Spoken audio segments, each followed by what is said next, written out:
वीर अपन जान के बदले कुर्बान हम होके न देले तिरंगा के शान कलम करेला दुश्मन के सर हो जाई जे है तिरंगा पर नजर उठाई भारत माँ के कसम कर मर्डर हो जाई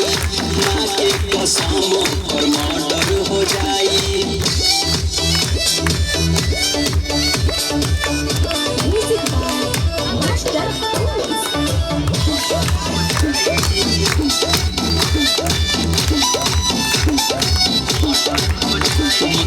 मुदैया से डर जाए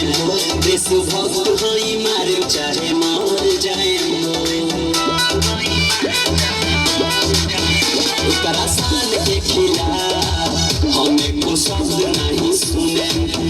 चुने पड़ी तो एकरा मौत हम चुने हस्ती बीत जाई जहिया टकर हो जाई जे है तिरंगा पर नजर उठाई भारत माँ के कसम कर मर्डर हो जाई माँ के कसम